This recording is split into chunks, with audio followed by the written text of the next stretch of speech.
Sob a proteção de Deus, declaro aberta a presente sessão e convido a deputada Ana Paula Lima para proceder à leitura da ata da última sessão. Muito boa tarde, senhor presidente, colegas parlamentares. Ata da 94ª sessão ordinária da terceira sessão legislativa da 18ª legislatura da Assembleia Legislativa do Estado de Santa Catarina, realizada em 10 de outubro de 2017. Presidência, deputados Silvio Drevik e deputadas Ana Paula Lima e Dirce Heidescheid. Secretarias, deputadas Dirce Heidescheid, Ana Paula Lima e Maurício Skudlak. Às 14 horas do dia 10 de outubro do ano 2017, nesta cidade de Florianópolis, capital do estado de Santa Catarina, reuniu-se a Assembleia Legislativa em sessão ordinária. Havendo quórum regimental, o senhor presidente declarou abertos os trabalhos e convidou o senhor deputado Maurício Skudlak, quarto secretário, para proceder à leitura das atas das sessões anteriores, que na sequência foram aprovadas sem restrições. Expediente, distribuído na sessão. Breves comunicações. Ocuparam a tribuna os senhores deputados Ismael dos Santos, Natalino Lázaro e a senhora deputada Ana Paula Lima. Grande expediente. Neste horário destinado aos partidos políticos, ocupou a tribuna o senhor deputado Padre Pedro Baldiceira, do PT. Ato contínuo, o senhor presidente suspendeu a sessão até às 16 horas. Reaberta a sessão, o senhor presidente adentrou no próximo horário. Ordem do dia. Foram aprovados em primeiro turno os projetos de lei de números 0206 e 0280/2017, estes com emendas substitutivas globais, bem como de número 0162/2017. Foram aprovadas moções de número 0201 a 0203/2017 e os requerimentos de números 940 e 941/2017. Outro sim, o senhor presidente deferiu os requerimentos de números 0922 a 939 e 942 a 946/2017 e comunicou que encaminhará aos destinatários as indicações números 0697 a 0703/2017. Explicações pessoais. Não houve oradores inscritos. Nada mais havendo, o senhor presidente, antes de encerrar a sessão, convocou outra ordinária para o dia seguinte no horário regimental. Para constar, eu, terceira secretária, lavrei a presente ata. Era isso, senhor presidente. Obrigado, deputada Ana Paula Lima. Em discussão, a ata que acaba de ser lida. Não havendo quem queira discutir, em votação. Quem tiver de acordo, permaneça como está. Aprovada. Solicito à assessoria que proceda à distribuição do expediente. Breves comunicações. Inscrito para falar o eminente deputado Kennedy Nunes, por até 10 minutos.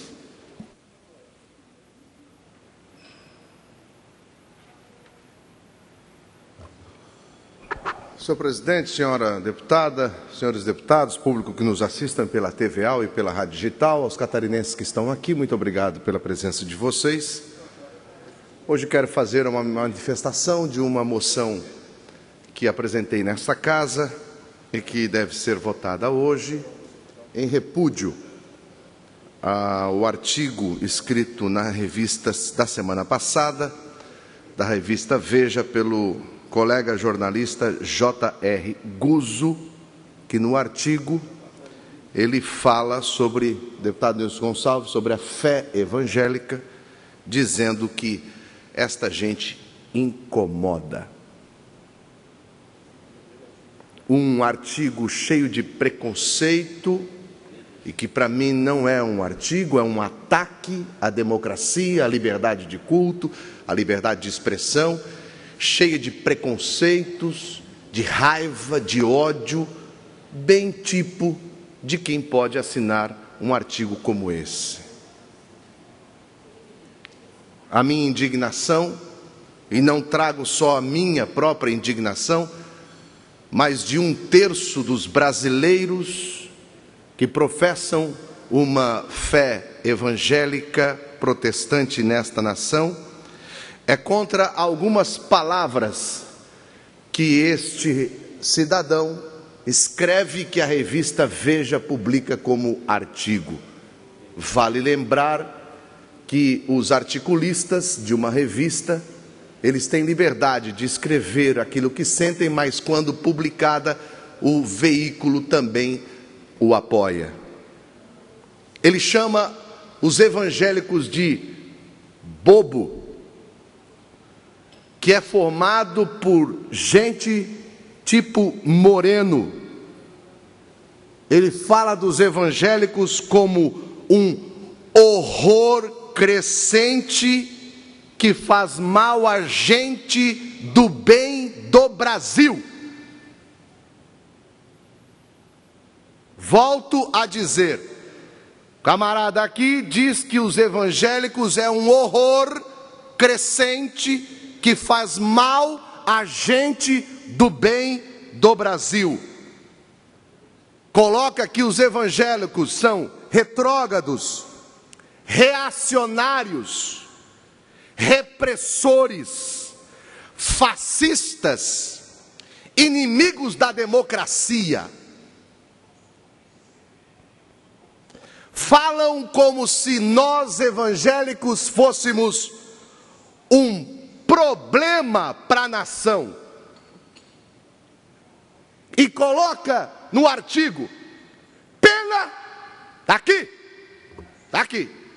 pena que essa gente que vai nas igrejas evangélicas votam, está aqui, pena que essa gente que vai nas igrejas votam. E diz que nós evangélicos somos um problema sem solução.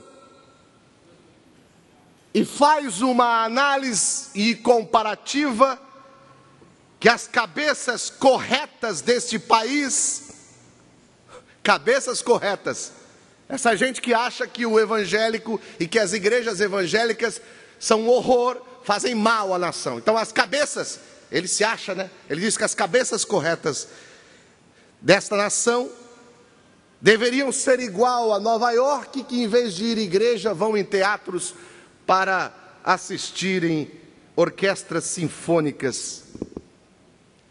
E daí, citando Nova York, diz que lá em Nova York, esse povo que vai assistir orquestras sinfônicas não aceitam a circulação de preconceito. Ô, JR, e tu que fez aqui não é preconceito? Não é preconceito isso aqui, doutor? Chamar um povo evangélico por sua fé, por aquilo que acredita. E ele coloca aqui no artigo que o que mais irrita ele é porque ele não consegue mudar a convicção de um evangélico. Isso aqui não é preconceito?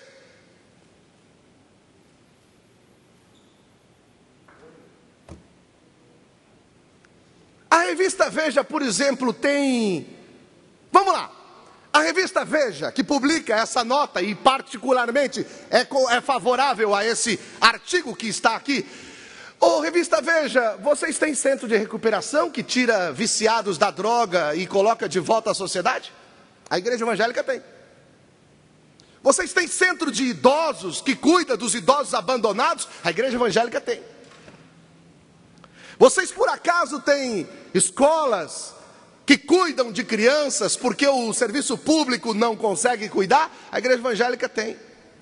Vocês, por exemplo, têm hospitais, a revista tem hospital, faz assistência social, tem abrigos de abandonados? A igreja evangélica tem, faz isso. Mas vocês não, né? A revista Veja não faz isso, né? Porque a revista Veja vive de propaganda e do dinheiro do governo. É isso.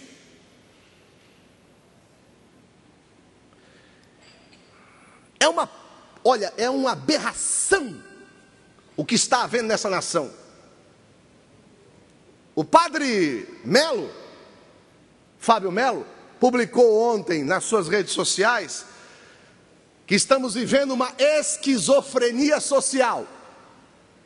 E termina a postagem dele, deputado Minotto, dizendo que a esquizofrenia social que estamos vivendo é pior do que a doença que ele enfrentou. Eu quero, até porque eu não quero falar muito, porque eu não vou me rebaixar ao que esse camarada tenta fazer, eu não vou me rebaixar. Eu vou ler aqui na revista Veja dessa semana, na carta dos leitores, eu vou ler uma resposta, uma comunicação que um joinvilense fez à revista Veja em relação aqui ao artigo. Diz assim: congratulo J.R. Guzzo pela excelência de seu artigo. Abre aspas. Essa gente incômoda, de 4 de outubro. Aí diz aqui o Álvares Paz Graziani. Olha só que interessante. Nenhuma igreja é perfeita. No entanto, há que considerar o caráter inclusivo das denominações evangélicas. Todos os povos, etnias e classes sociais são bem-vindas. O pioneirismo na educação moderna, pois a escola pública iniciou com o movimento da reforma religiosa. A contribuição à música, pois boa parte dos artistas americanos começou lá na igreja. E a conduta econômica, basta ler A Ética Protestante e o Espírito do Capitalismo, do sociólogo Max Weber. A bancada evangélica é muito criticada, mas esquecem que o PT nasceu dentro das igrejas católicas ou dos padres da teologia da libertação, fiéis simpatizantes de Fidel Castro. Atire a primeira pedra quem não tiver pecado. Foi publicado na edição dessa semana a posição do joinvilense Álvares Paz Graziani. Nós exigimos, no mínimo, respeito, porque são as igrejas que estão fazendo aqui o que o Estado não consegue, e muito menos o que a imprensa consegue. E falo isso como membro da imprensa. Eu sou jornalista, de formação acadêmica e de profissão. Me sinto muito à vontade de vir aqui criticar um colega de tanto tempo que escreve uma asneira como essa. E um veículo de comunicação, como a revista Veja, que publica uma asneira como essa. Uma matéria que é um ataque àquilo que as pessoas acreditam. Uma matéria que é um ataque a quem quer bem. Mas fique tranquilo, porque nós vamos continuar fazendo bem para a sociedade. Nós vamos continuar falando para as pessoas que o vício faz mal. E quando faz isso, fala isso, e a pessoa abandona o vício, é bem para a saúde pública, é bem para a segurança pública, é bem para a assistência social, mas isso não falam. Por isso, hoje nós vamos aqui estar votando, senhor presidente, a minha moção de repúdio a esse ataque às crenças religiosas. Peço 30 segundos, senhor presidente, se possível, para terminar. Concedido, deputado. Nós vamos ter, segunda-feira à noite, aqui nesta casa, uma sessão solene pelos 300 anos da Reforma Protestante. Do Lutero. Vai ser aqui. O que é isso? Está aqui nesse daqui. Esse camarada aqui está dizendo que o que nós vamos homenagear na segunda-feira é povo, é tipo moreno, é horror crescente da gente do bem, retrógrados, são contra a democracia. E nós? Concedido. E nós vamos ficar calados? Por isso peço vênia a todos os deputados que possamos aprovar esta moção de repúdio e começar a exigir respeito, tolerância, e que esse tipo de ataque não venha mais acontecer, porque isso pode gerar o que nós vemos em outros países, a guerra religiosa que mata a gente. Nós, evangélicos, somos do bem, e toda a nação sabe disso. Muito obrigado, senhor presidente. Na sequência, inscrito para falar, o deputado Rodrigo Minotto, por até 10 minutos.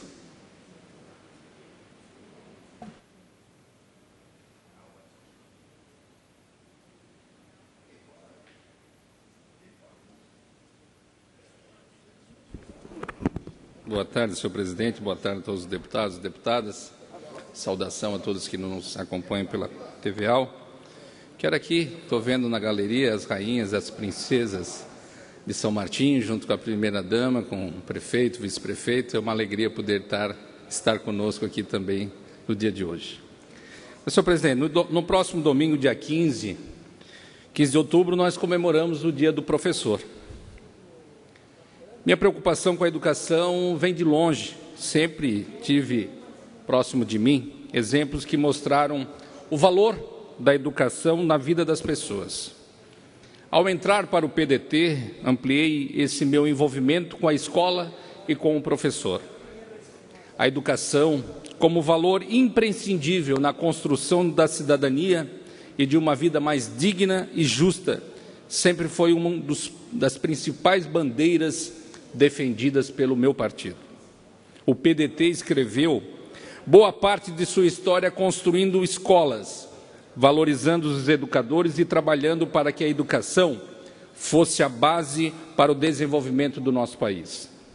Leonel Brizola, quando governador do estado do Rio Grande do Sul, criou 5.902 escolas primárias e, como governador do Rio de Janeiro, junto com o grande educador Darcy Ribeiro, inaugurou a escola de tempo integral no nosso país.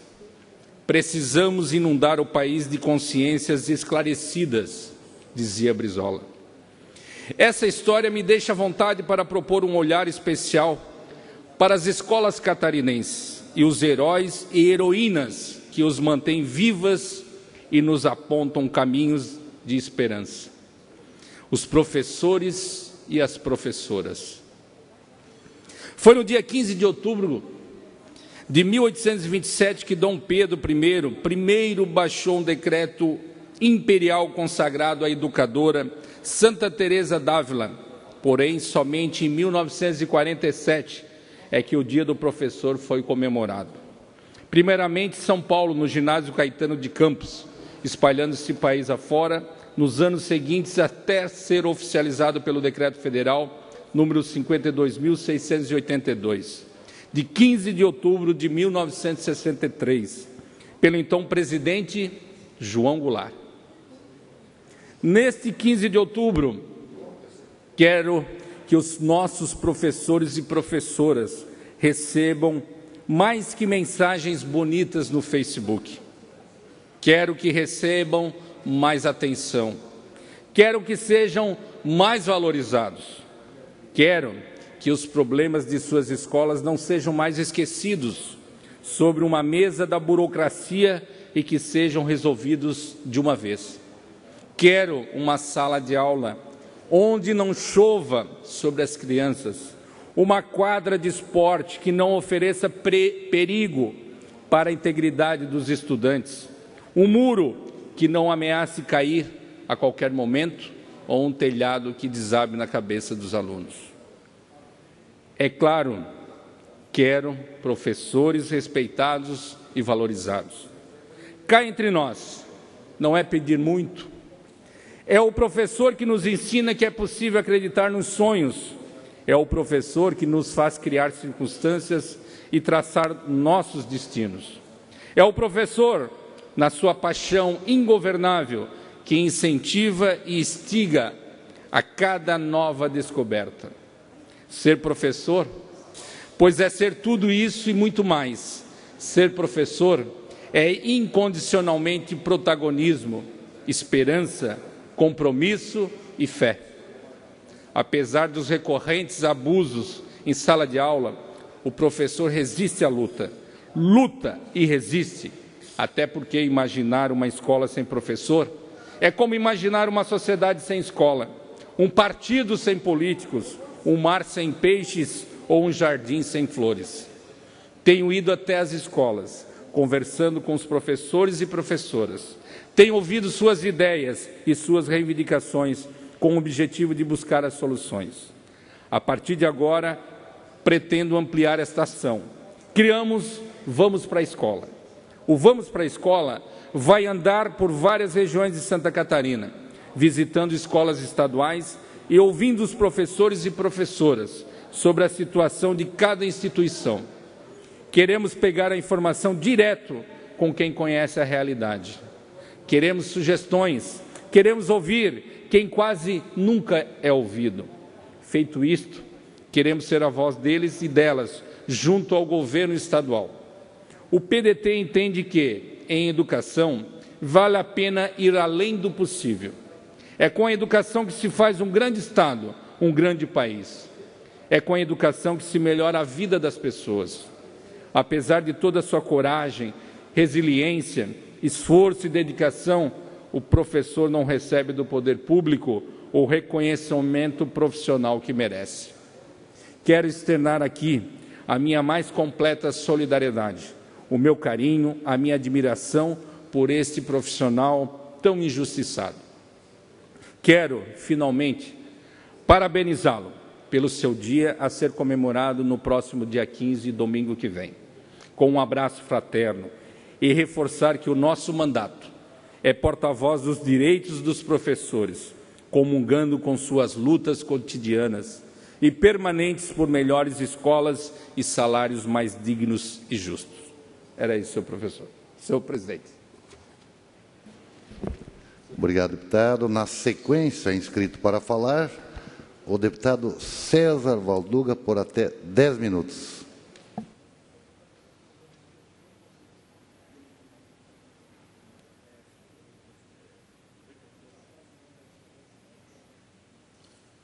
Cumprimentar Vossa Excelência, cumprimentar todos os deputados, população que nos acompanha via TVA e rádio digital.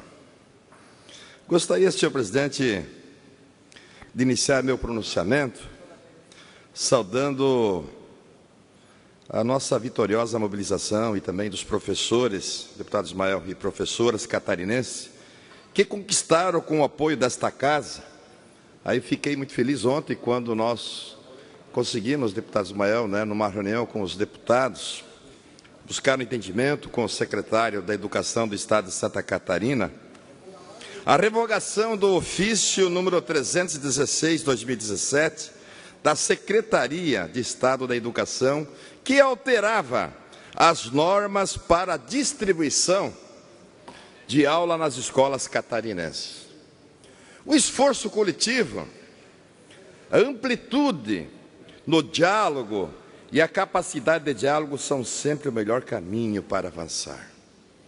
Então, vejo que, deputado Ismael, essa casa está de parabéns. Quando avança no diálogo, no entendimento, na compreensão, de compreender também a classe trabalhadora, aqueles que promovem a educação no Estado de Santa Catarina e que, num momento assim pacífico, ordeiro, buscaram entendimento e a grandeza onde que nós fizemos essa reunião lá no gabinete, deputado Ismael, do Darcy de Matos, e com muitos deputados, conseguimos avançar nesse sentido, olhando que a educação tem que ser prioridade e merece a prioridade desse parlamento. Com muita honra, passo a palavra para o deputado Ismael. Deputado Valduga, parabéns por essa intervenção. De fato, eu acho que foi o bom senso, diálogo, que fundamentou esse recuo positivo. Recuo positivo, às vezes é preciso recuar, da Secretaria de Educação. Nós tínhamos recebido várias manifestações de todo o Estado de Santa Catarina. Talvez a medida até seja uma medida justa, mas seria inadequada, inoportuna. Então veio a boa hora. E aproveitando aí o 15 de outubro, dia do professor, nosso reconhecimento a esse gesto do secretário de Educação, Eduardo Champes, e fica aí a reflexão de que ensinar é aprender duas vezes. Obrigado. Muito bem, deputado Ismael, obrigado pela parte. E Vejo que realmente quem ganhou foi a população catarinense, a educação, né? Em especial, como Vossa Excelência aqui falou, né, na comemoração do Dia do Professor, agora no próximo dia 15. E mostra a grandeza também do Parlamento, quando busca esse entendimento e busca o diálogo. Mas, senhor presidente, gostaria aqui de destacar, deputado Maurício, que o Jornal Diário do Iguaçu, em sua edição de hoje, noticiou os efeitos de uma liminar que restringe as atividades de profissionais de enfermagem em atendimento do SUS.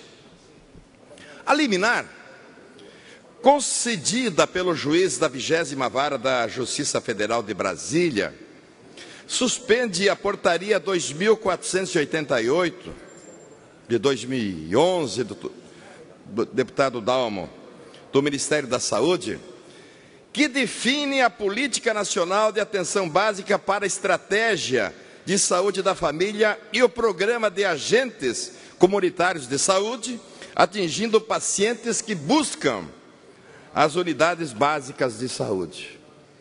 Olha só, isso realmente nós não vamos poder ficar conivente desse debate. E com a liminar, fica proibido que enfermeiros e enfermeiras realizem a coleta do material para exame preventivo, que solicitem exames de mamografia, exames laboratoriais de pré-natal e, vejam só, até a coleta de testes rápidos de HIV e também de sífilis.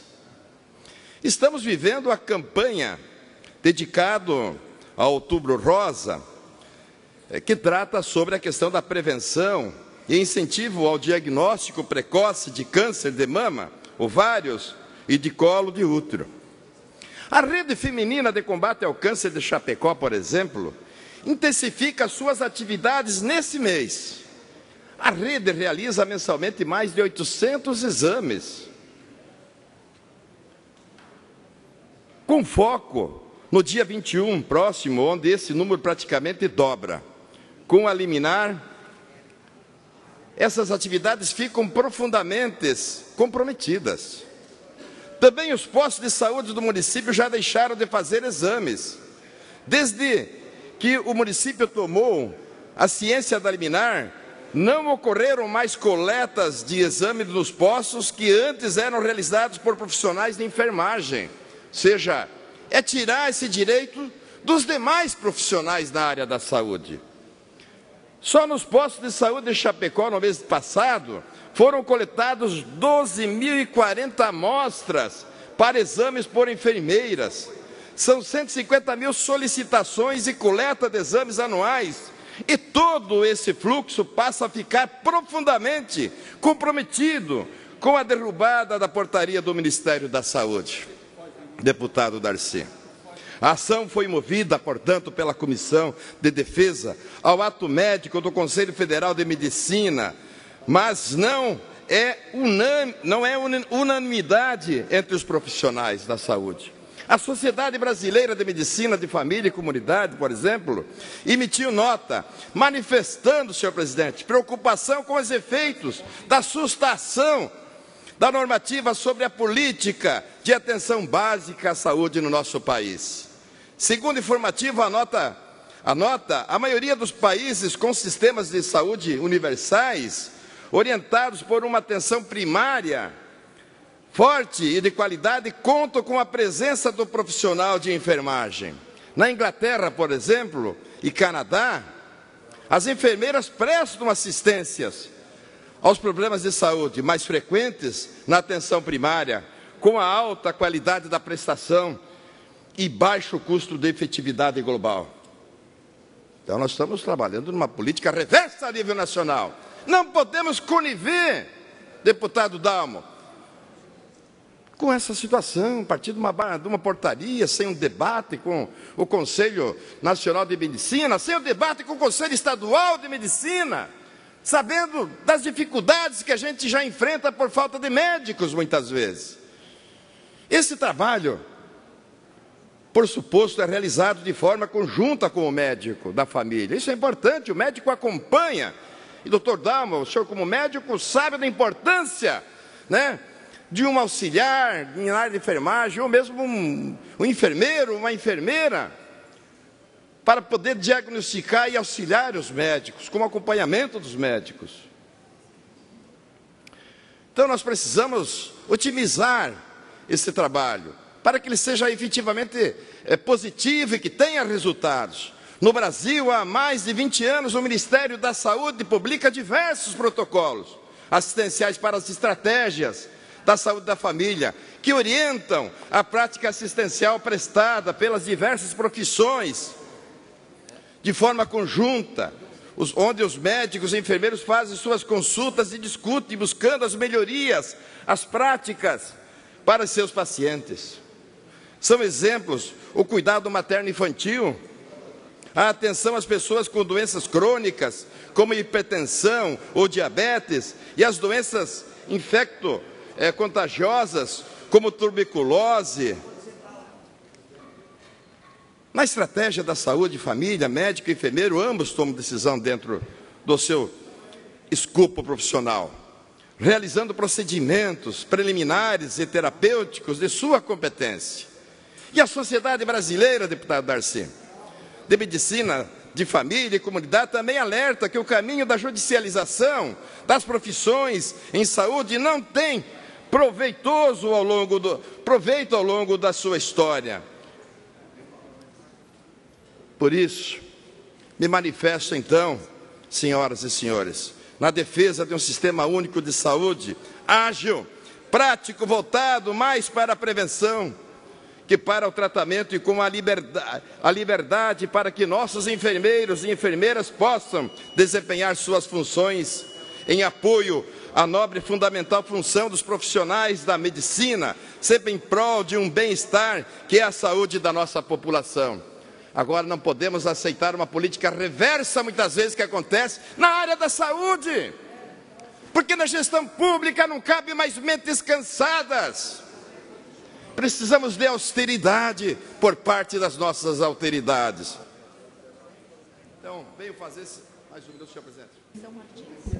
Mais um minuto, deputado. Faço, senhor presidente, então, portanto, esse debate, e ao mesmo tempo quero cumprimentar o deputado Darcy, que hoje fez um evento muito importante aqui no estado de Santa Catarina, aqui na Assembleia, aonde que os nossos lotéricos do estado de Santa Catarina buscam, enfim, direitos também através de jogos, né, implementar no estado de Santa Catarina a raspadinha, para que nós podemos efetivar também políticas públicas aqui no nosso estado, e que de uma forma conjunta, deputado Darcy, propomos, através do nosso projeto de lei, que, né, os lotéricos não sejam prejudicados, e sim quem deva pagar essa conta são os que mais ganham, que são os banqueiros. Por isso quero parabenizar, deputado Darcy, a Vossa Excelência, a essa bela iniciativa. Então, muito obrigado, senhor presidente.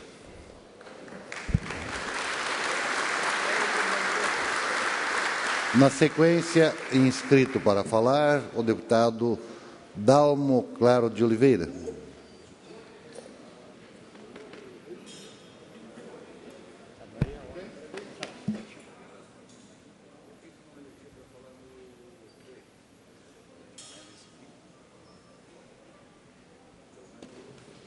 Quero cumprimentar o senhor presidente, senhores deputados, telespectadores da TVA, a todo o bravo segmento dos lotéricos, sejam proprietários, trabalhadores, que trabalham num setor e com um serviço que, além de propiciar a diversão legal e legalizada, presta serviços inestimáveis à nossa população, no atendimento no dia a dia das pessoas, que lá recorrem para uma série de serviços, inclusive serviços de caráter bancário, serviço esse que os bancos não prestam com essa qualidade, com essa atenção que as lotéricas fazem.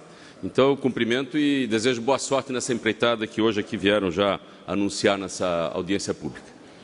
Mas eu venho à tribuna hoje para fazer um registro de um fato, de um acontecimento na área da saúde, que foi na semana passada um evento que o grupamento de resgate aéreo de urgência de Blumenau, faz parte do Corpo de Bombeiros Militares de Santa Catarina, e completou lá em Blumenau 2 anos de atividade.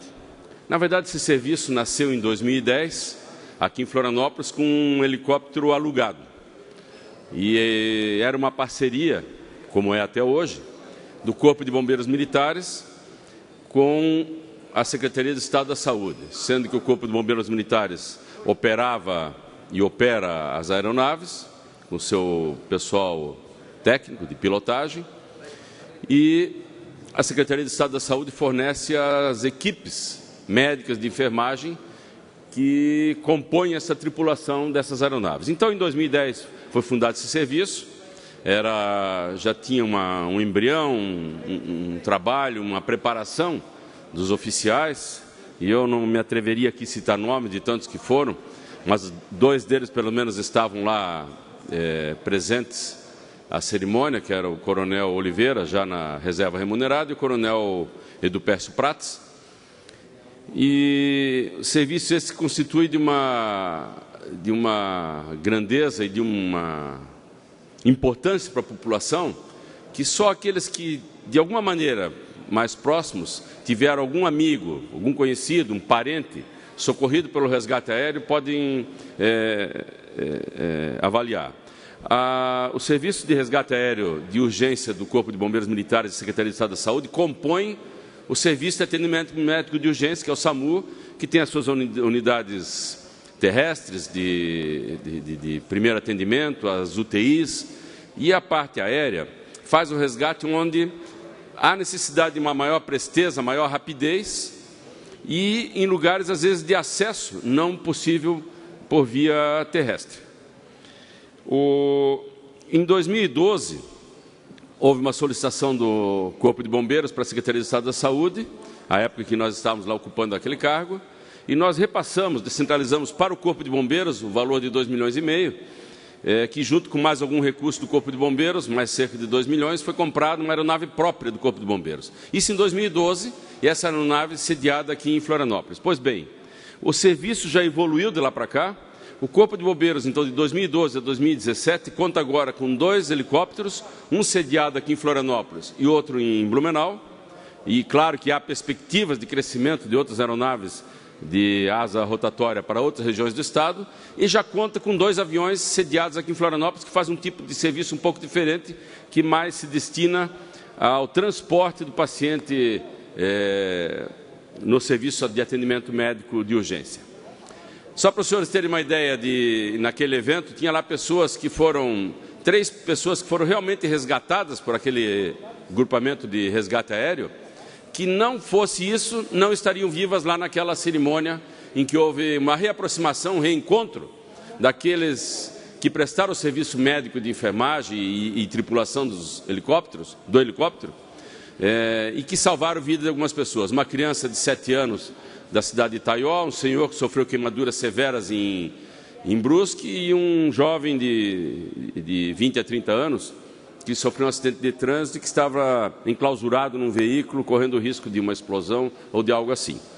Então, só para vocês terem a noção da importância disso, esse helicóptero em Blumenau, aquele grupamento, atualmente sob o comando do capitão Prats, filho do coronel Edupércio, já fez em Blumenau, em 2 anos, 740 atendimentos pelo helicóptero.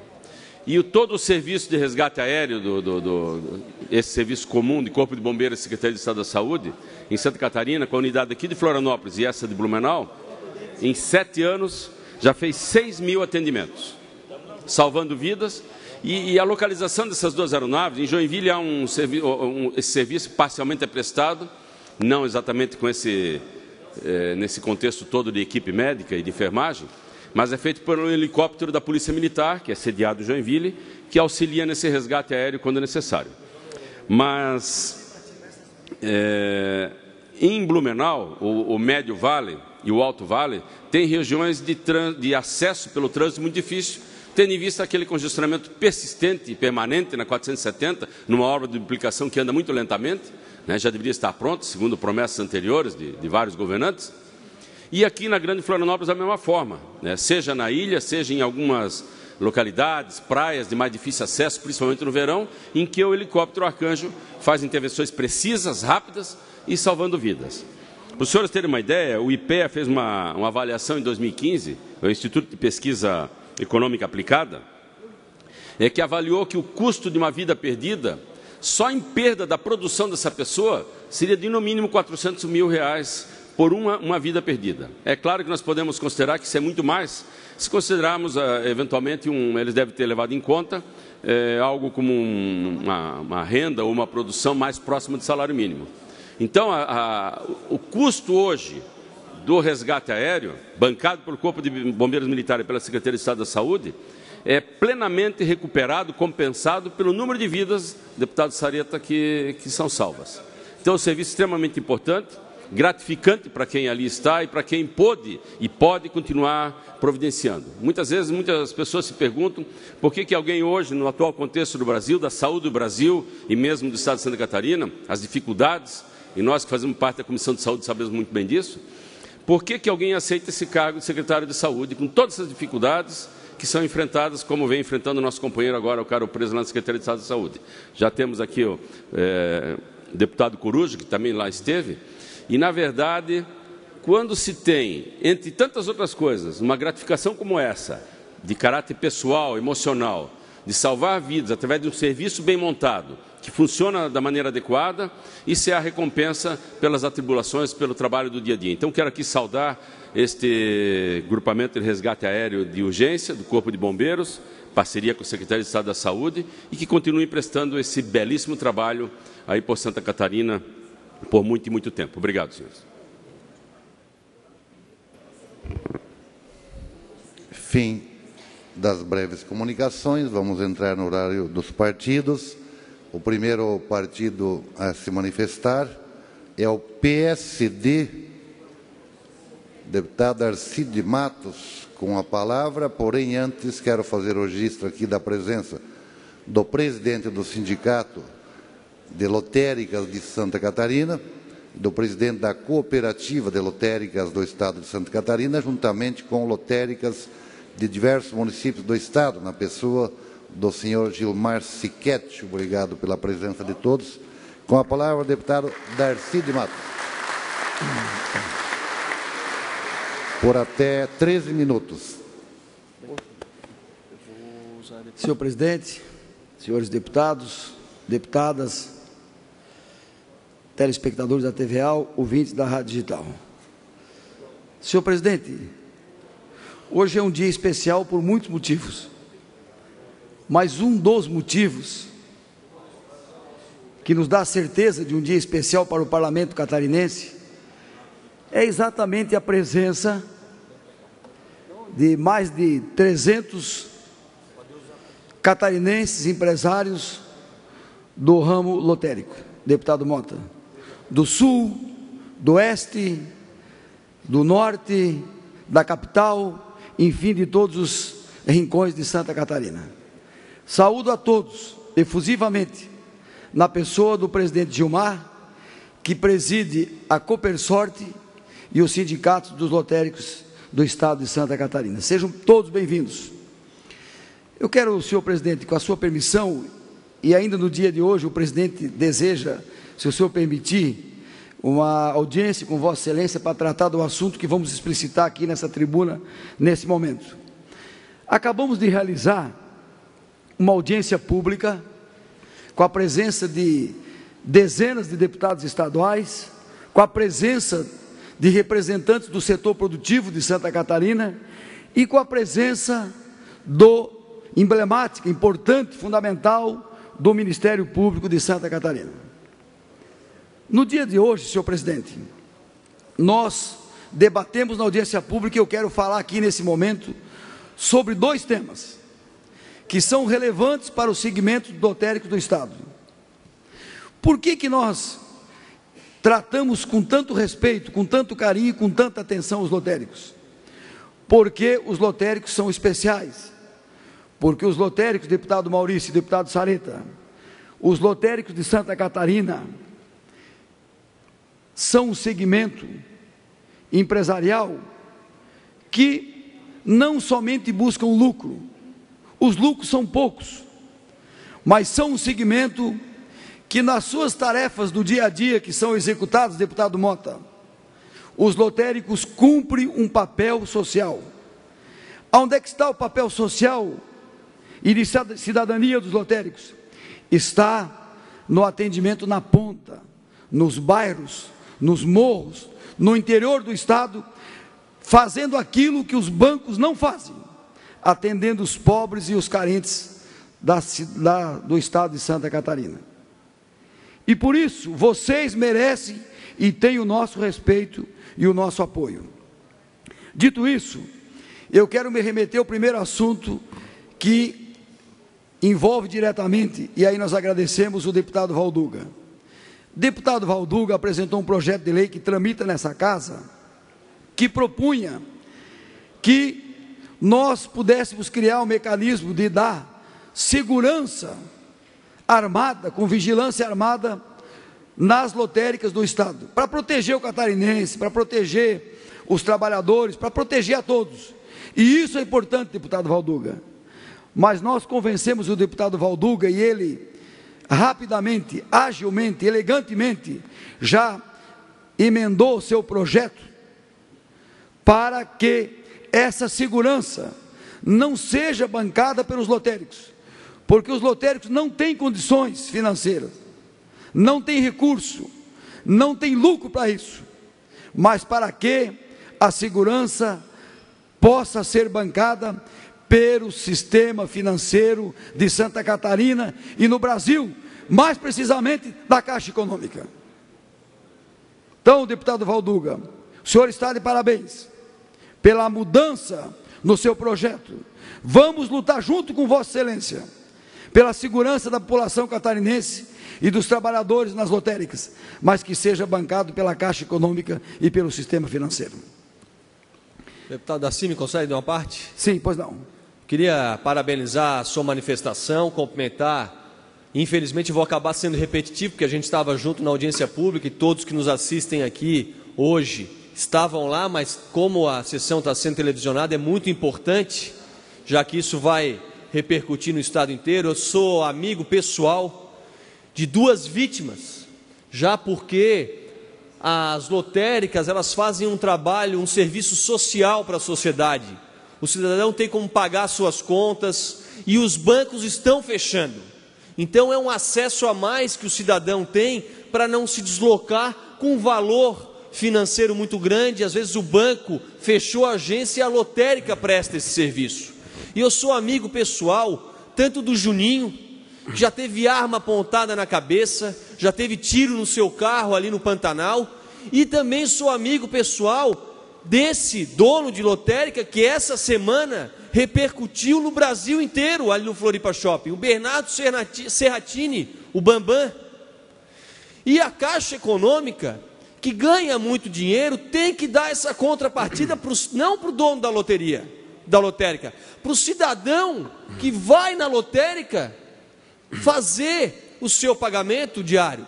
E mais, Darcy, uma coisa que eu esqueci de falar na nossa audiência hoje, ali no Antonieta de Barros. Semana que vem, nós temos o ministro da Agricultura com os bananeiros lá da região norte do estado, que Vossa Excelência representa. Nós vamos no ICMBio e tem um pedido de agenda à Caixa Econômica, que está difícil, mas eu espero que até terça-feira tenha um horário para nós, para falar sobre um outro assunto, que é a Escola Bolshoi de Joinville. E esse assunto, se nós conseguirmos a agenda, vai estar na pauta. E convidamos o presidente, pelo menos, da cooperativa, se assim confirmar a audiência, para nos acompanhar em Brasília na terça-feira que vem, para que a gente possa começar essa briga de vocês também. Obrigado, presidente.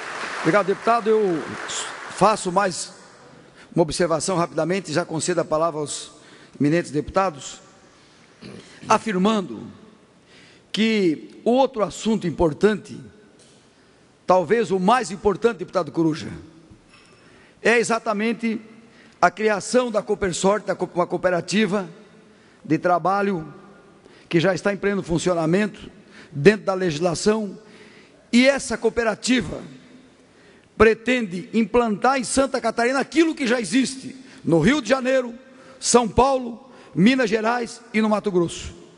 Implantar um portal online de venda de assinaturas mensais de jogos utilitários e vendas de bolões de produtos oficiais da Caixa Econômica. E ainda mais, essa cooperativa, se Deus quiser, com a nossa ajuda, com a ajuda de Vossa Excelência, senhor presidente Silvio, que nós vamos precisar muito de todos os parlamentares, queremos criar a raspadinha física e virtual. E o nosso desejo é de que recursos oriundos desse produto, oficialmente, legalmente, possam ser dirigidos para a saúde que está na UTI e parte também, por que não, para o esporte de Santa Catarina. Ora, já foi dito na audiência pública, na presença do Ministério Público, que nós temos legalidade sim, existe em outros estados, e o Decreto-Lei 3.812 de 1966, ele dá a condição legal dos estados que tem o decreto até a data da publicação, e o decreto de Santa Catarina foi de 1966, um ano, portanto, antes do decreto de 1967. Fomos salvos por um ano. Portanto, nós temos condição legal da implantação desse produto que está sendo colocado hoje ao Parlamento catarinense. Encerro as minhas palavras para ouvir o Sareta e o deputado Maurício, dando aqui dados que nos assustam e nos entristecem, de que em Santa Catarina a população catarinense apostou no ano 2016 uma soma de 700 milhões de reais, e a maioria absoluta desse montante foi para os cofres públicos federais, não ficou em Santa Catarina. Mais do que isso, anualmente estima-se que jogos calcados em títulos de capitalização movimentam um total de 140 milhões de reais em Santa Catarina. Recursos não ficam aqui, deputado Sareta e deputado Maurício, vão para a União absurdamente e não voltam para Santa Catarina. E para encerrar, estima-se que dos jogos ilícitos, que todos sabem que existem, há uma movimentação na casa de 2,5 bilhões de reais por ano. Nós, portanto, queremos trabalhar corretamente, honestamente, gerando emprego, aquecendo a economia e ajudando a saúde e o esporte de Santa Catarina. É isso que as pessoas que aqui estão, vindo de todos os rincões de Santa Catarina, estão pedindo para o Parlamento catarinense: condições para produzir e, sobretudo, para trabalhar. Concedo a palavra ao deputado Maurício e, posteriormente, ao deputado Sareta. Obrigado, deputado Darcy. Queria saudar aí todos os lotéricos presentes.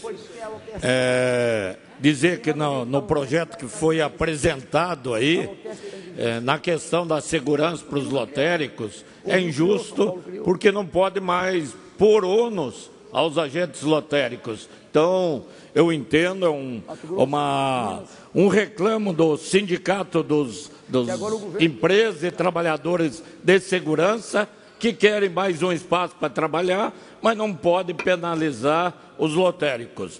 Dizer que quando o governo do estado regulamentou a Codesc e autorizou os jogos em Santa Catarina, deputado Darcy, era secretário de segurança o promotor Antenor Quinato Ribeiro, e eu era diretor de polícia, e fui designado para acompanhar a tramitação daquela lei. Então, eu acompanho esse trabalho da autorização de jogos em Santa Catarina desde 2000 e pouco ali. Eu trouxe aqui a lei que Vossa Excelência citou, porque nós votamos aqui a extinção da Codesc. E quando votamos, alertado pelo Roberto Carvalho Fernandes, que é o doutor Brasil de Balneário Camboriú, que é o advogado que acompanha no Congresso Nacional a tramitação dessa lei de jogos, nós não poderíamos revogar essa lei da Lotesc, que era 3.812 de 66, que Vossa Excelência falou aí. E a Codesc foi extinta, mas essa lei da CODESP não foi revogada. Então, Santa Catarina tem uma lei hoje que permite a exploração de jogos pelo Estado. É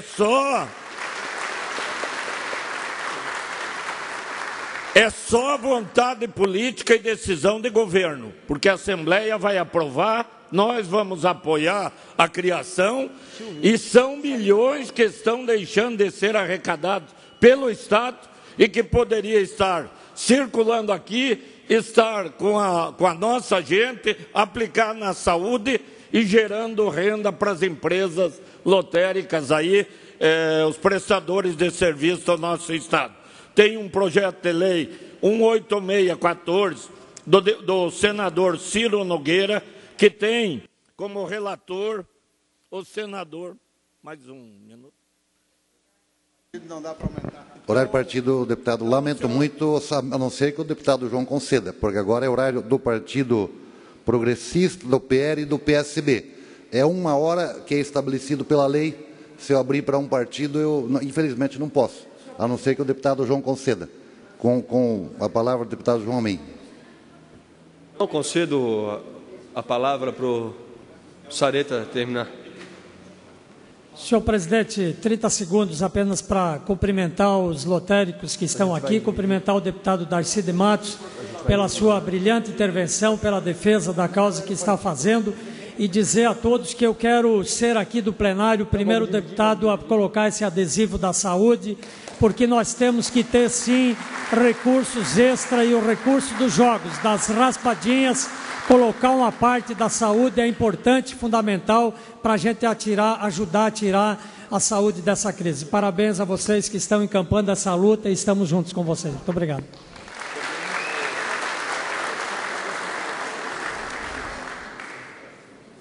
Bom, queria cumprimentar o presidente, os senhores deputados, o público que nos assiste, mudar um pouquinho o assunto e prestar contas de uma ida que nós fomos ontem a Brasília, uma reunião na NTT com o diretor-geral da NTT, o Dr. Jorge Bastos, o presidente do Fórum Parlamentar Catarinense, o deputado federal João Paulo Kleinobing, o deputado Espiridião Amin, o presidente do CONDES, o Dr. Jaime Zilioto, também o vice-prefeito de Biguaçu, Wilson Norberto, como também o prefeito Eloy de Tijucas e o setor de engenharia da Prefeitura de Tijucas. Eu vou começar, já que foram alguns assuntos tratados nessa reunião que eu gostaria de prestar contas, pelo último assunto da pauta, relacionado a Biguaçu, da dragagem do Rio Saudades e também do bairro da Lenha, que eu gostaria que se colocasse as fotos que a gente tem à disposição,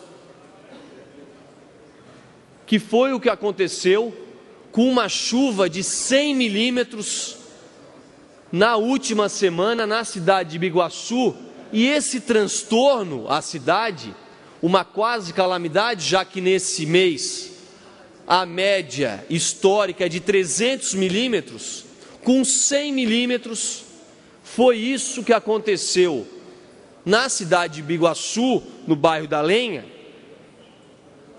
Responsável a isso são as obras que estão acontecendo do contorno viário da Grande Florianópolis.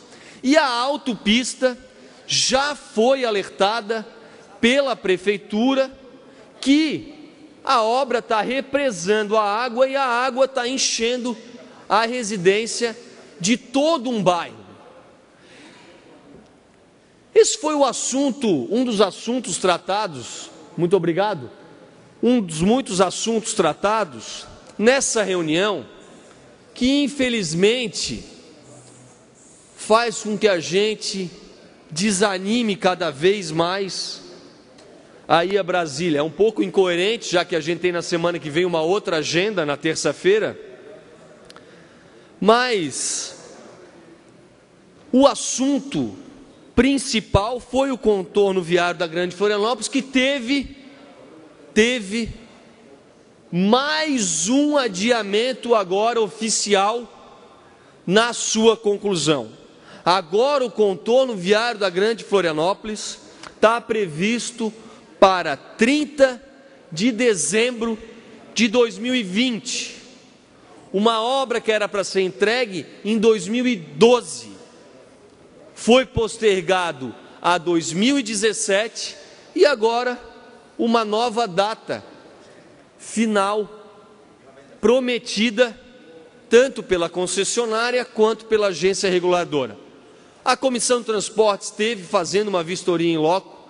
É óbvio que não ia terminar em 2017, apenas para um contorno que vai acontecer na cidade da Palhoça, que estava previsto um túnel, agora são necessários 3, por causa de um loteamento aprovado sem a consulta à concessionária.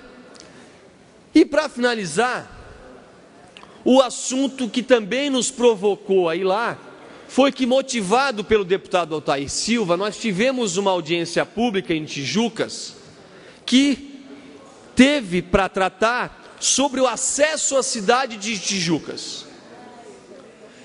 E, unanimemente, tanto a audiência pública quanto a nossa reunião ontem na NTT, a conclusão é a seguinte: uma cidade inteira,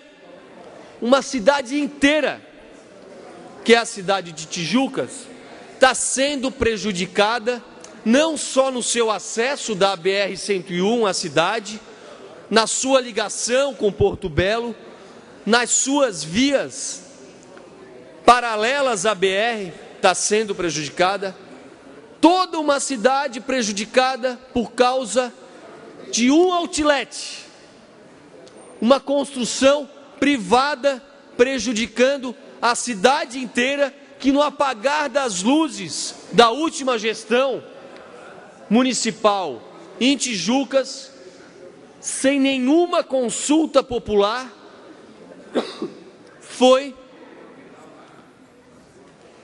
com a anuência do ex-prefeito o seu acesso à cidade de Tijucas. Estavam lá o ex-prefeito, ex-deputado de Santa Catarina, Cláudio Ávila, representando a Cerâmica Porto Belo, prefeito Eloy, engenharia da prefeitura, Fórum Parlamentar Catarinense com 2 deputados, João Paulo Clanubing e Espiridião Amin, e foi dado um prazo de 60 dias. Então, a sequência da nossa audiência pública foi dada já anteriormente, ainda no mês de setembro.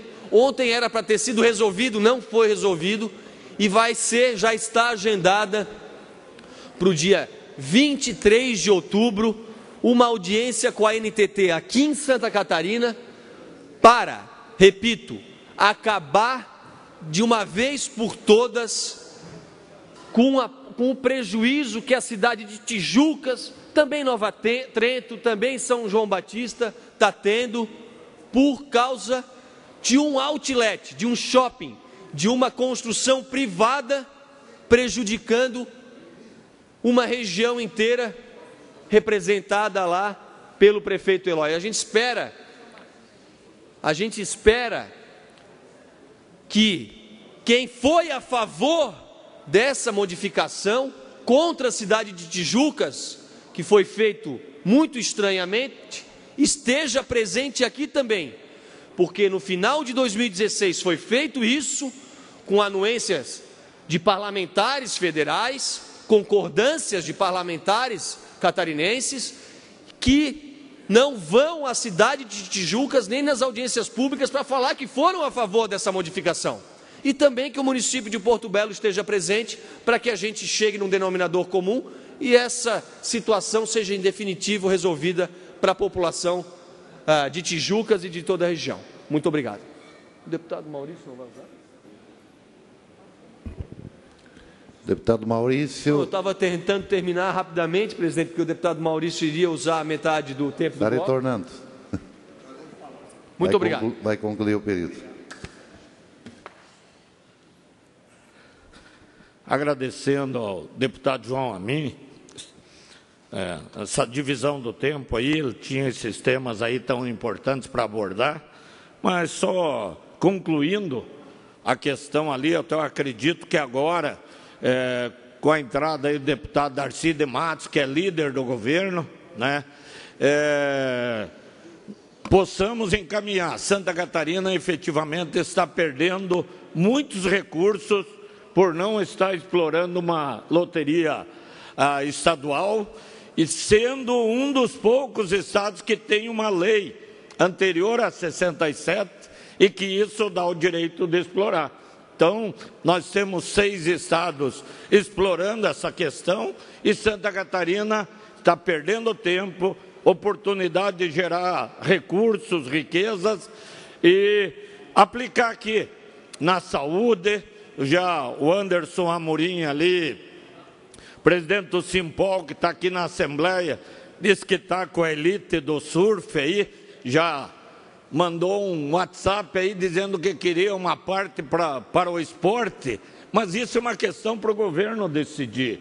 Nós estamos com um problema grave na saúde, é só abrir os jornais, está aqui, crise na saúde, e nós deixando de utilizar mecanismos que podem ajudar a resolver esse problema. O secretário da Saúde adiantou agora, que agora já está, segundo os dados dele, 768 milhões a dívida da saúde em Santa Catarina. Então, só para reforçar, sei que o deputado Silvio Dreve, como presidente dessa casa, também pode ajudar nessa questão. E Santa Catarina, eu não sei porquê, uma decisão da Secretaria da Fazenda que não autoriza. E secretários de outros estados que exploram a loteria estão colocando lá à disposição, eles têm no próprio gabinete do secretário, é tudo eletrônico hoje, eles a cada minuto têm atualizado quanto que está entrando de recursos para o estado das loterias. E Santa Catarina, infelizmente, não está explorando, mas sabemos agora, deputado Darcy, que com a mão forte de Vossa Excelência, aí, esse segmento pode receber esse incentivo. E eu queria registrar também, ontem eu estive em Rio do Sul, nós fizemos uma lei estadual aqui, assinada por mim, pela deputada Ana Paula Lima, denominando Carlos Roberto Bastos Miguel, o INHO, o Complexo de Segurança Pública da Polícia Civil de Rio do Sul.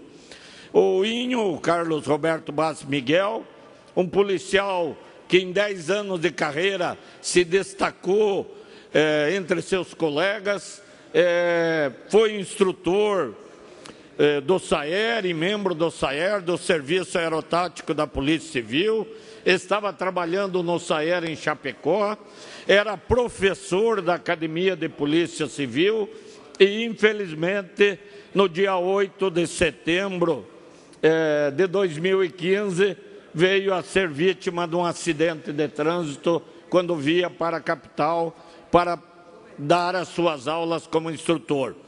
E o pai do INHO, o Mário Miguel, policial civil, a mãe, Carla Bastos Miguel, delegado de polícia, também policial civil, e nós tivemos a iniciativa junto com a deputada Ana Paula, e ontem foi descerrada a placa lá em Rio do Sul, fazendo essa justa homenagem lá no complexo da Polícia Civil. Então eu pude estar presente, a deputada Ana Paula estava aqui ajudando na mesa, na sessão, e estivemos lá. Então dá o nosso reconhecimento aos policiais que trabalham com determinação, com bravura. Santa Catarina enfrentou momentos de crise com uma nova onda de atentados e que só foi superado graças à atuação em flagrante, de seguida aos fatos da Polícia Militar, mas da Polícia Civil,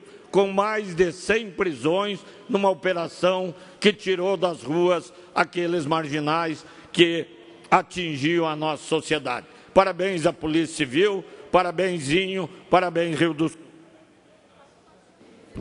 Na sequência, horário pertence ao PIMDB. Com a palavra, o eminente deputado Manuel Mota, com aquiescência, deputado Fernando Coruja.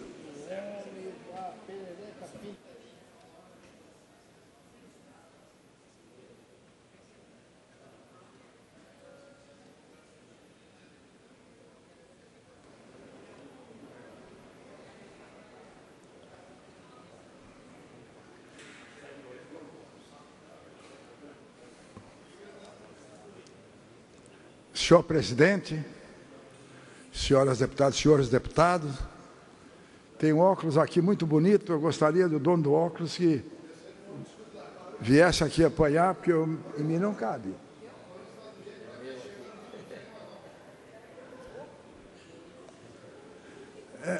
Eu queria iniciar dizendo ao eminente deputado Darcy de Matos, que levantou uma questão muito importante aqui, a questão das loterias, as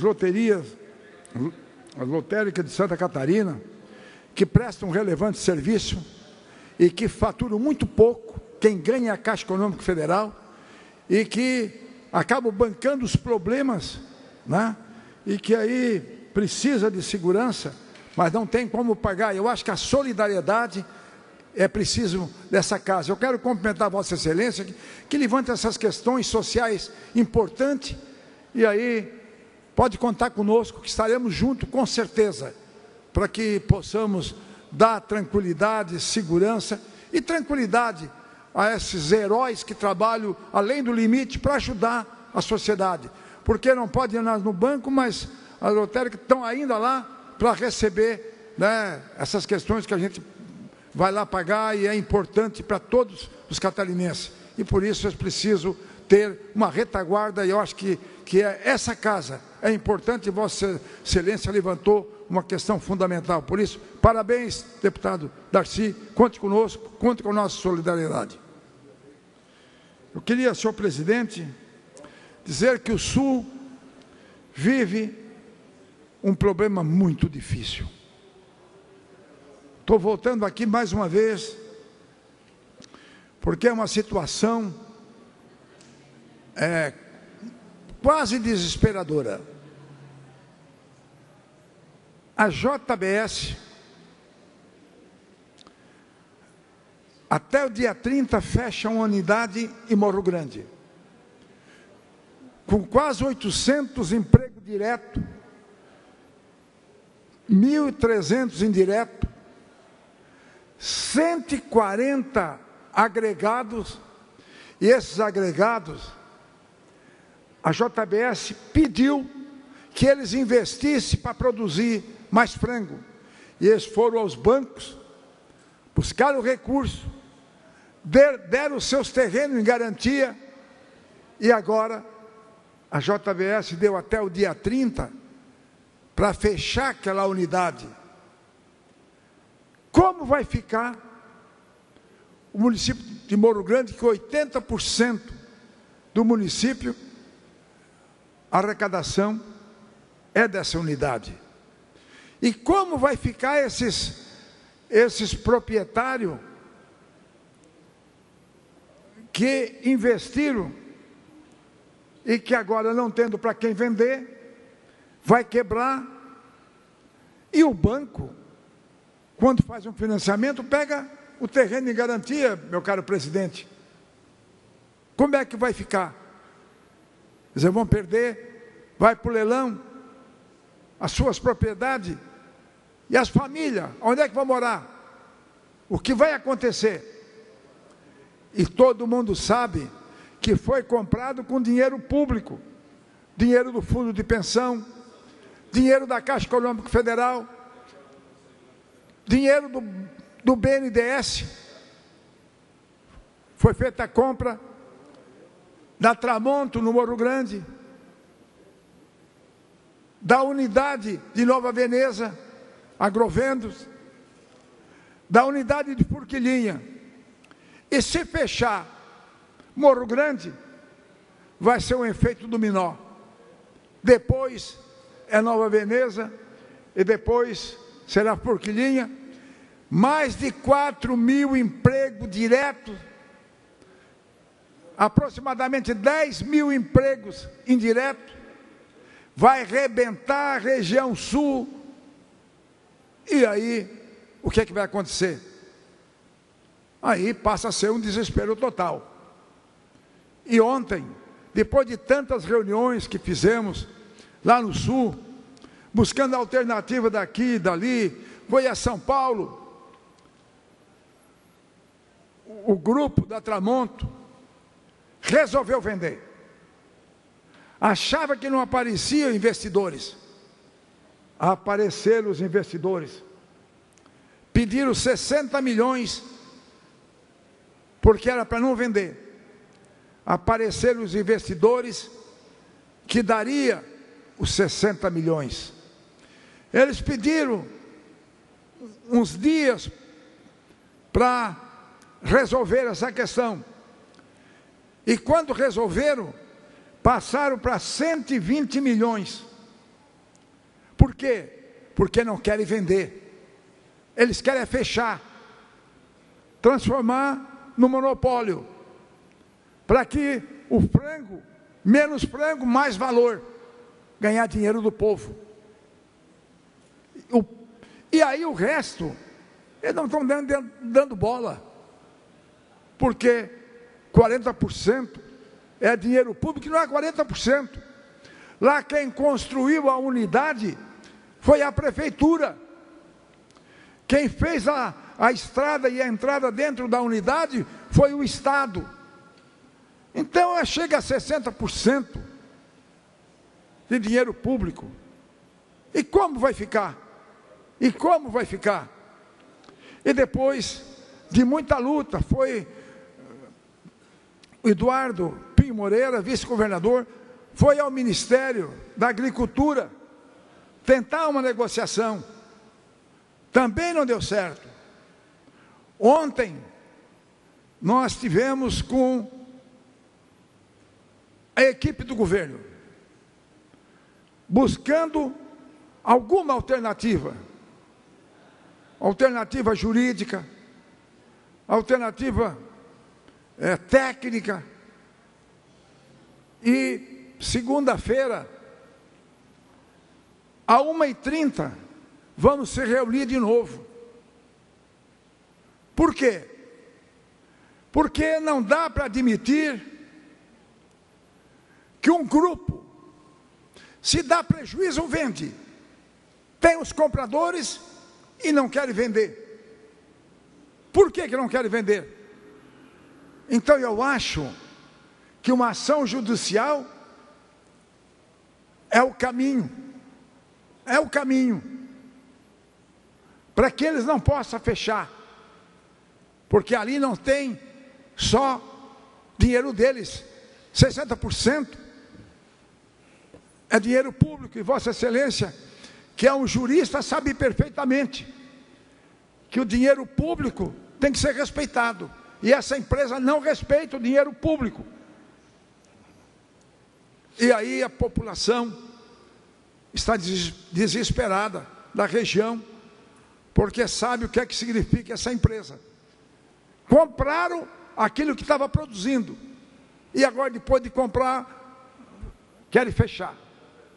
Eu acho que medidas têm que ser tomadas, duras, e chegar a um ponto que tem que ser radicais, para poder enfrentar qualquer situação que tiver pela frente, para que nós possamos dar uma esperança àquela população e esses agregados que aguardam uma resposta. Mas eu ouço Vossa Excelência, que tem muito conhecimento jurídico, que pode ajudar numa situação como essa. Obrigado, deputado Manuel Mota. A situação da JBS é o que eu já denunciei na tribuna dessa Assembleia, traçando aqui um paralelo com as isenções fiscais que é dada pelo Estado de Santa Catarina. Se dá isenção fiscal, mas não se tem o controle social dos efeitos, o tempo. O único tempo que está definido é o tempo que eles vão ter de isenção para não pagar imposto. Aconteceu com a Mabel aqui em Araquari. Foi dado o terreno, o galpão e a isenção fiscal por 10 anos. A hora que acabou a isenção fiscal, eles venderam o terreno, venderam o galpão e foram embora. E ficou tudo daquele jeito. O dinheiro da JBS, todo mundo sabe qual é a origem, está aí divulgado todo dia aí, não precisamos mais repetir. Dinheiro eminentemente público, além da colaboração do próprio município e do Estado de Santa Catarina, mas não se tem nada que se amarre. Os contratos são feitos de forma solta. A hora que for fazer financiamento, faz financiamento de qualquer jeito, independentemente do que vai acontecer no dia de amanhã. E Vossa Excelência coloca uma coisa certa, claro que eles não querem vender. Eles não querem vender porque vão ter concorrente. Eles querem fechar para não ter concorrente. Eles querem ficar efetivamente no monopólio, como fizeram durante todo esse tempo. Não sei se vão conseguir sustentar essa estrutura que era sustentada com dinheiro público. Tenho certeza que não. Mas, infelizmente, deputado Manuel Mota, sem querer ser pessimista, eu vejo uma situação quase de caráter irreversível. Sem querer ser pessimista. Não conhecendo o contrato, mas eu tenho certeza que muito pouca amarração jurídica para se segurar deve ter. Tá bom? Mas muito obrigado pela parte de Vossa Excelência e parabéns pelo tema debatido. A gente sabe da angústia daquele município, a angústia da região e dos reflexos que vai ter para toda aquela sociedade. Muito obrigado. Mário Marcondes, eu quero incorporar o seu pronunciamento ao meu pronunciamento, sua parte ao meu pronunciamento, e dizer ao presidente que eu não costumo ser radical a esse ponto, mas eu vou deixar registrado. Se uma empresa não está indo bem, eu tenho que parar, eu tenho que fechar. Tem comprador, mas eu não vou vender. Vou quebrar os agricultores, vou quebrar o município, vou quebrar a região, mas eu não vou vender, vou fechar e não vou vender. Isso é coisa do quê? De bandido. Por isso estão na cadeia, porque o lugar de bandido mesmo é na cadeia. Tem que estar na cadeia, bandido tem que estar na cadeia.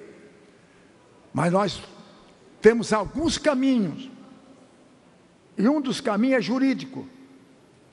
E eu acredito que nós buscamos uma liminar para manter ela aberta, porque o dinheiro público é maior, é mais da metade. E vamos discutir essas questões, porque tem 14 grupos que querem comprar. Aí eles só vendem se for um grupo pequeno. Claro, eles não querem concorrente. Só vendem se for um grupo pequeno. Aí um grupo pequeno não tem sustentação. Pode comprar hoje e fechar daqui a um mês, né? Ou pode ser um jogo. Então é muito complicado e deixa a gente muito intranquilo, muito tranquilo. Eu tenho me dedicado de corpo e alma.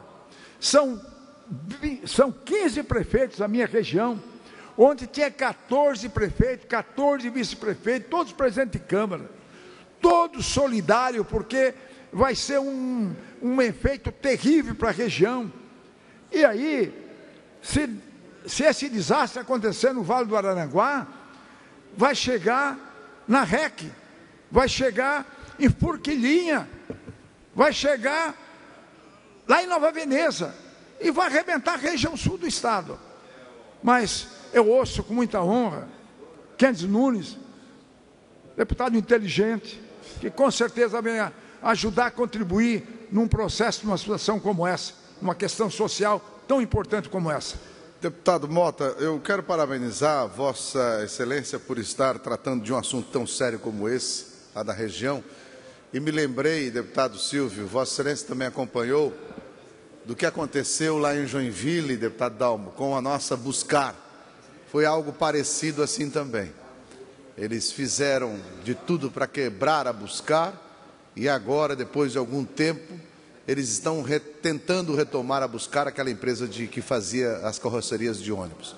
Portanto, vale essa luta, vale inclusive não só trazer, como tem dinheiro público, eu queria dar uma sugestão de Vossas Excelências, trazerem junto, deputado Mota, o Ministério Público Federal, Ministério Público Federal, Ministério Público Estadual, por tratar de dinheiro público que tem lá. Eu entendo que o Ministério Público Federal tem que ser convocado para essa luta, por conta que tem, como Vossa Excelência disse, 40% de dinheiro público lá. Então, não fique só uma questão política, mas também envolva o Ministério Público Federal. Obrigado, deputado. Agradeço a sua parte e incorporo também ao meu pronunciamento, Kennedy Nunes.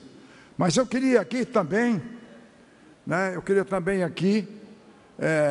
poder, daqui a muito pouco, temos aí o prefeito de São Martinho, com a rainha, com a princesa, com a primeira-dama, fazendo um convite para a festa de São Martinho, para o dia 27, 28 e 29, que depois...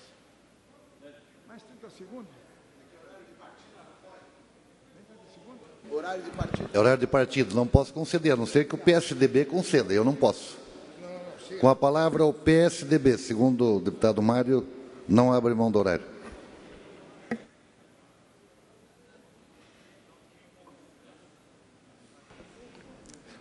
PSDB tem muito pouquinho, tem só 7. PMDB é gordo, tem 15. Certo? Que bom fosse cada o número do partido, fosse nosso tempo aqui, nós tínhamos 45.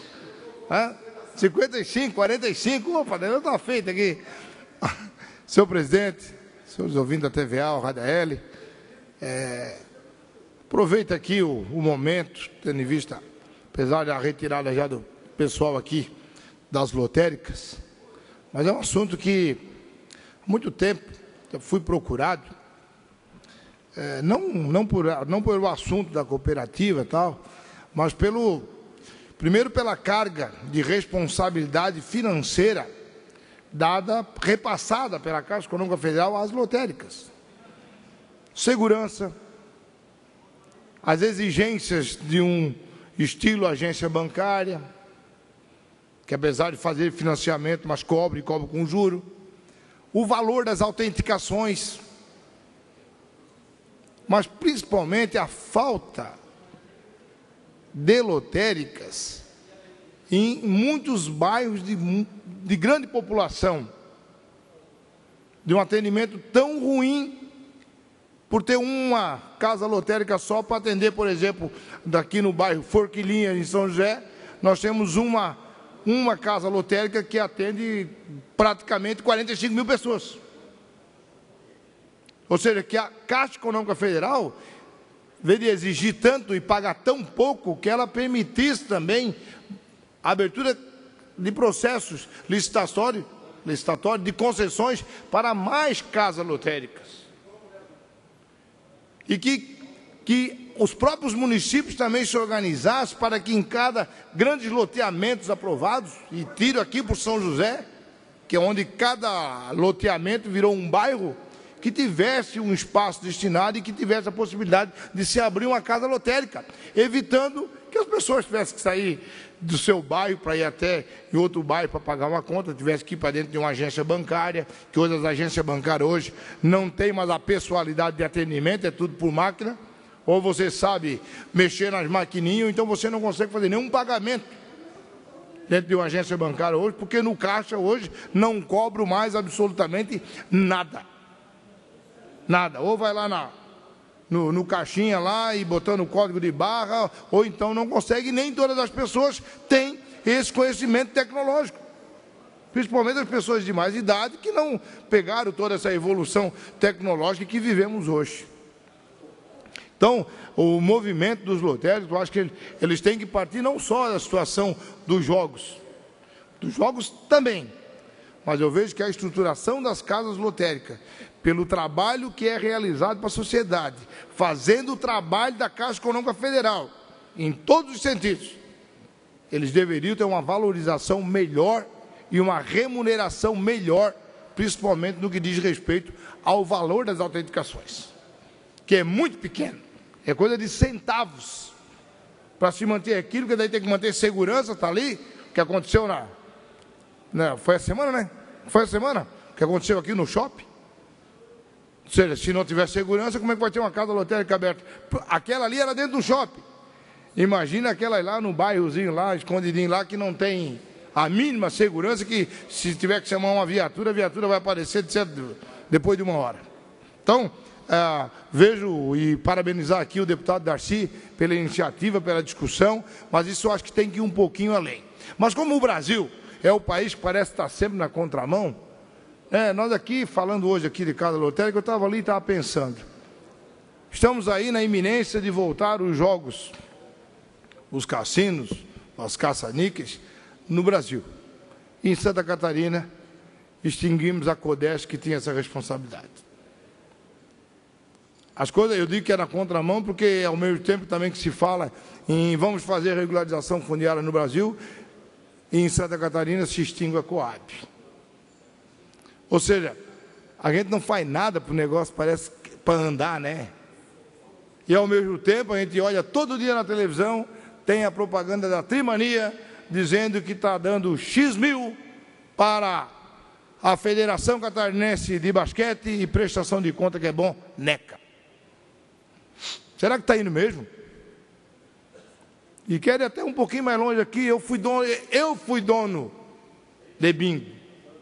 Então eu sei o que eu estou falando. Eu duvido que efetivamente está indo para a Federação Catarinense de Basquete. Não é que não precisa, mas quem sabe a saúde precisaria muito mais. Quem sabe a contribuição da Trimania já autorizada aí tocando, poderia ser a contribuição para a nossa Secretaria de Saúde do Estado de Santa Catarina. Então, que deixamos aqui, né, o assunto e a discussão. Eu também queria aproveitar, em função do depoimento aqui hoje, do pronunciamento do deputado João Amin, de falar também um pouquinho da situação de Tijucas e das minhas, sempre, denúncias e questionamento quanto à minha intriga com a autopista litoral. A autopista litoral, juntamente com a sua sócia, aliada, parceira e companheira, a NTT, faz do jeito que quer, nas margens das nossas cidades, fecham a entrada, abre saída, como outro, e vão aí, a festa está sendo feita e os municípios pagando um preço caro. Tijucas foi a NTT e a autopista litoral conseguiram se superar.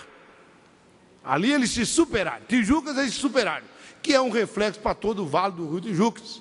E que bom que as coisas estão andando, mas infelizmente tivemos deputado federal, senador, que foram lá fazer o trabalho político, não deixaram que aquela resolução da NTT fosse revogada e que o trânsito de Tijuca voltasse à normalidade. Hoje, para você sair de Tijuca, você tem que ir a Porto Belo. Para chegar em Tijuca, você tem que vir quase aqui em Governador Celso Ramos. Está mais ou menos desse jeito. Conseguir dividir Tijuca no meio, que para você sair de um bairro para outro, você tem que ir em outro município. Olha, se superaram. Os engenheiros ali foram campeão. Eles têm que merecer um troféu, que é só não mandar um título aqui de cidadão catarinense e de destruição e bagunça para os engenheiros da NTT e da autopista. Agora o horário pertence ao Partido dos Trabalhadores. Com a palavra a deputada Ana Paula Lima, por 7 minutos.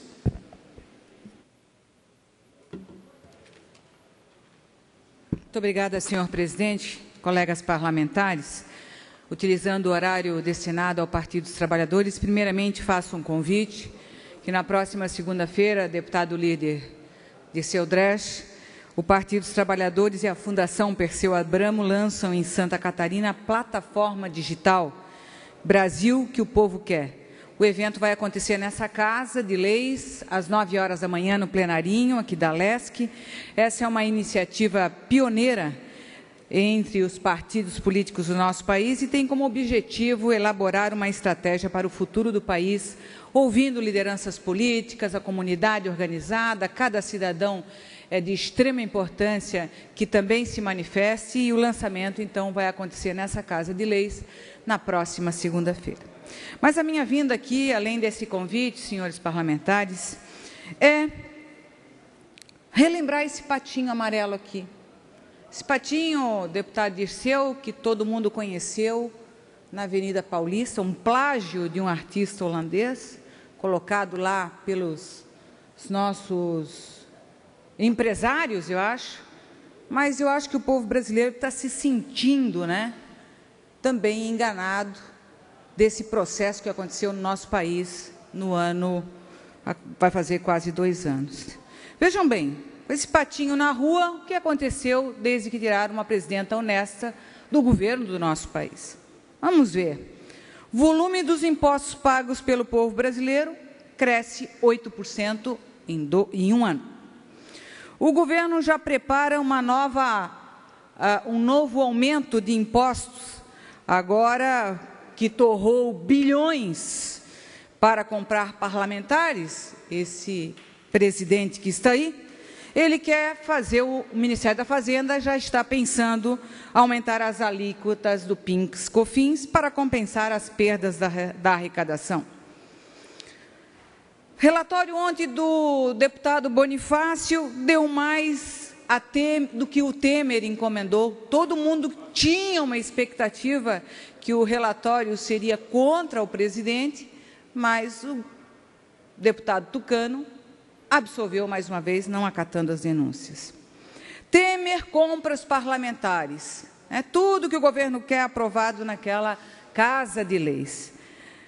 Terceirização já passou, a reforma trabalhista passou, a PEC 55, né, lembrando o Pato, que 20 anos não vai mais haver investimentos, né, na área da saúde, da educação, da seguridade do povo. Privatizar a Petrobras, privatizar a Eletrobras, a nossa energia, isso tudo que o povo foi para a rua e agora vê, né, extasiado o que está acontecendo. O aumento do combustível, que antes, por causa de 1/10, né, as pessoas faziam fila nos postos, contrariando, falando mal da presidenta Dilma. Quantos aumentos de combustíveis teve esse ano? Aumento do óleo diesel, aumento da gasolina, o aumento do álcool. As pessoas nem se perceberam. Mas, além disso tudo, que é muito mais do que eu li aqui, a cada vez que vim aqui no horário do partido, vou fazer essa denúncia. Vejam, aumento do gás. Aumento de gás da cozinha hoje, novamente. Na minha cidade, está sendo vendido a R$ 78,00 o gás de cozinha, o bujão de 13 quilos. Ficamos espantados em meio a tantas notícias divulgadas diariamente sobre a situação do nosso país. Mas ontem, no dia de ontem, e o aumento já está valendo para o dia de hoje, em especial as mulheres, as donas de casas, né, que tiveram essa notícia que o aumento do bujão de gás foi na ordem de 12,9%. A Petrobras aumenta o preço do bujão de gás pela 4ª vez, senhores parlamentares e público catarinense. A 4ª vez em menos de 2 meses. Foi um aumento, 2 aumentos no mês de agosto, 2 aumentos no mês de agosto, 2 aumentos um aumento no mês de setembro e o aumento de ontem no mês de outubro. Em menos de 2 meses, aumentaram o gás da cozinha. A Petrobras informou que decidiu elevar em 12,9% o preço do gás de cozinha vendido em botijões de até 13 quilos. Falo, na minha cidade, está, em alguns locais, R$ 78,00. O aumento está em vigor, como bem falei, começou no dia de hoje. É a 4ª vez em menos de 2 meses que é o aumento de gás de cozinha. 2 em menos de 15 dias. 26 de setembro teve uma e ontem, no dia de ontem, dia 10 de outubro, teve a segunda. Em menos de 15 dias, 2 aumentos. E já estão dizendo que não vai parar por aí. O governo Dilma, nós pagávamos R$ 55,00 o bujão de gás, o mais alto. Hoje está na faixa de R$ 65 a R$ 78,00 um bujão de gás de 13 quilos. Dessa forma, gente, do jeito que está esse governo, diminuindo o valor do salário mínimo em R$ 10,00, aumentando, deputada Luciane, a senhora que cozinha como eu, não sei se tão bem, não cozinho tão bem como a senhora, mas eu gasto gás lá em casa. Meu marido cozinha melhor do que eu, mas gasta gás lá em casa. Todo mundo utiliza dessa ferramenta para cozinhar, R$ 78,00. Não sei quanto é que está em Chapecó, mas em Blumenau o preço máximo que foi esse. Dessa forma, eu não sei se nós não vamos voltar a usar o fogão a lenha, porque do jeito que o gás está caro, minha gente, isso eu estou falando de todas as pessoas, tem pessoas que podem pagar, mas a maioria do povo brasileiro não pode pagar essa situação e não para por aí os aumentos. Então, aquele patinho que estava lá na Paulista, ele teve sim um significado. Enganar o povo brasileiro que foi para as ruas para tirar uma presidente honesta, para ter esse governo golpista que está aí, dando essas benesses para o povo, tirando direitos e aumentando impostos que é o povo. Agora a área pertence